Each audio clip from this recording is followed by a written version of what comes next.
जी हाँ दोस्तों, पश्चिम बंगाल के लिए अब बड़े न्यूज चैनल ने अपने एग्जिट पोल के आंकड़े जारी कर दिए हैं, क्योंकि एक नहीं आपको 10 बड़े न्यूज चैनल के एग्जिट पोल के आंकड़े दिखाने वाले हैं। एक्सिस माई इंडिया ने भी अपने यहां पर एग्जिट पोल के आंकड़े कर दिए हैं जारी। एबीपी न्यूज, यहां पर रिपब्लिक भारत जैसे बड़े न्यूज चैनल यहां पर बात करें तो कुछ बड़े न्यूज चैनल अपने एग्जिट पोल के आंकड़े जारी कर दिया है, और कई बड़े न्यूज चैनल ने पश्चिम बंगाल में बीजेपी सरकार को दिखाया है, तो कुछ बड़े न्यूज चैनल ने पश्चिम बंगाल में टीएमसी की सरकार बनती नजर आ रही है। आखिर किसके दावे में कितना दम दिख रहा है, सभी बड़े न्यूज चैनल के एग्जिट पोल के आंकड़े आपको देने वाले हैं। जा दोस्तों, सबसे बात करते हैं कि 252 सीटों पर पश्चिम बंगाल चुनाव के लिए वोटिंग हुई है, और यहां पर बात करें तो एबीपी न्यूज सी वोटर ने जो आंकड़े जारी कर दिए हैं, इसमें टीएमसी को 152 से 164 सीटें मिलने का अनुमान पश्चिम बंगाल के लिए लगा जा रहा है। पश्चिम बंगाल में टीएमसी सरकार बनती नजर आ रही है, जो एबीपी न्यूज और सी वोटर ने अपने एग्जिट पोल के आंकड़े जारी किए हैं। वहीं बीजेपी की बात करें तो बीजेपी को 109 से 121 सीटें मिलने का अनुमान एबीपी न्यूज और सी वोटर ने पश्चिम बंगाल के लिए लगाया, जबकि कांग्रेस के लिए बात करें तो 14 से 25 सीटें ही मिलने का अनुमान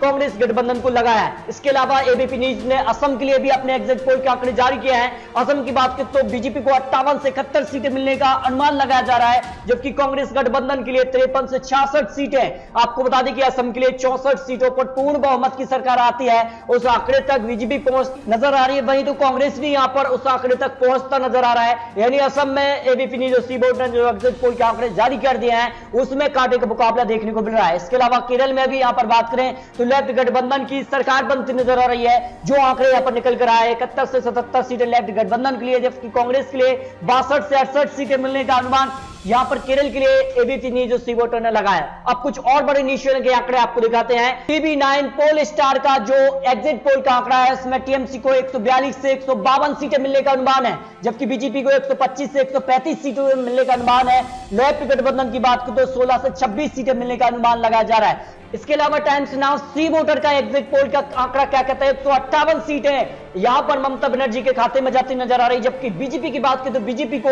115 सीटें मिलने का अनुमान है, 19 सीटें जो है लेफ्ट गठबंधन के खाते में जाने की संभावना लगाई जा रही है। एबीपी न्यूज और सी वोटर के हिसाब से पश्चिम बंगाल में टीएमसी की सरकार बनती नजर आ रही है। रिपब्लिक सीएनएक्स का ओपिनियन पोल और एग्जिट पोल के आंकड़े क्या कहते हैं। रिपब्लिक सीएनएक्स का एग्जिट पोल आंकड़ा क्या कहता है, 128 से 138 सीटें टीएमसी के खाते में, जबकि बीजेपी को 138 से 148, जो बहुमत का आंकड़ा 148 है, उसको पार करती नजर आ रही है बीजेपी, और गठबंधन के खाते में 11 से 21 सीटें मिलने का अनुमान लगाया जा रहा है। इसके अलावा यहां पर बात करें तो टीवी9 भारत वर्ष के हिसाब से पश्चिम बंगाल में ममता बनर्जी की सरकार बनती नजर आ रही है, जबकि यहां पर रिपब्लिक भारत के अनुसार बीजेपी की सरकार बनती नजर आ रही है। इसके अलावा आज तक एक्सिस माई इंडिया का भी आपको एग्जिट पोल आंकड़े देने वाले हैं, जबकि असम की अगर बात करें तो 126 सीटों के लिए एनडीए को 59 से 69 सीटें मिलने का अनुमान, और यूपीयू को 55 से 65 सीटें मिलने का अनुमान टीवी9 भारत वर्ष के हिसाब से लगाया जा रहा है। यानी यहां पर भी कांटे का मुकाबला देखने को मिल रहा है। इसके अलावा जी न्यूज का एग्जिट पोल का आंकड़ा क्या कहता है, 5 राज्यों के लिए तमिलनाडु की अगर बात करें तो एआईडीएमके के लिए प्लस है, यहां पर 58 से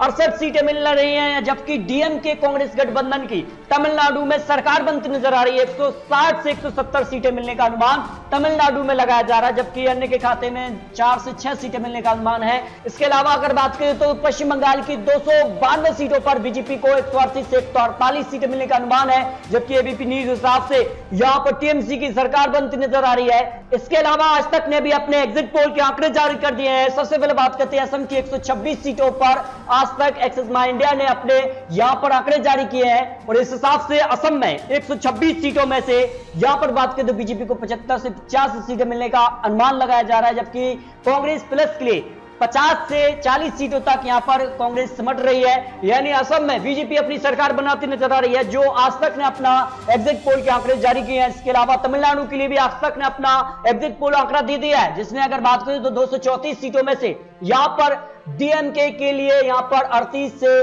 केवल 54 सीटें मिलने का अनुमान, यानी बीजेपी जो डीएमके का गठबंधन है उसको यहां पर बड़ा उलटफेर हो रहा है। और यहां पर बात करें तो कांग्रेस डीएमके को सरकार बनाने के आंकड़े मिलते रहे 175 से 195 सीटें, यानी एक तरफा बढ़त यहां पर जो है तमिलनाडु में बड़ा उलटफेर होता नजर आ रहा है, जो यहां पर आंकड़े निकल कर आ रहे हैं अब तक जो एग्जिट पोल के आंकड़े हैं। जबकि यहां पर बात करें तो पश्चिम बंगाल में बड़ा उलटफेर हो रहा है, यानी पश्चिम बंगाल समेत 5 राज्यों के लिए बड़े बड़े न्यूज चैनल ने अपने एग्जिट पोल जारी कर दिए हैं। तो कुछ बड़े न्यूज चैनल ने पश्चिम बंगाल में टीएमसी सरकार को दिखाया है, तो कुछ बड़े न्यूज चैनल ने यहां पर बीजेपी की सरकार दिखाई है। अभी भी कुछ बड़े न्यूज चैनल के एग्जिट पोल अभी भी बाकी है, तो बहुत जल्द आपको बहुत बड़े बड़े न्यूज चैनल के एग्जिट पोल आंकड़े देने वाले हैं। तो सभी 8 चरणों के एक एक चरण के आपको आंकड़े देने वाले। तो अगर आपने चैनल को अभी तक सब्सक्राइब नहीं किया तो अभी सब्सक्राइब कर लीजिए, क्योंकि बहुत जल्द आपको बहुत महत्वपूर्ण और एग्जिट पोल के आंकड़े देने वाले हैं। तो मिलते हैं दोस्तों और सटीक जानकारी के साथ, तब तक के लिए जय हिंद, जय भारत।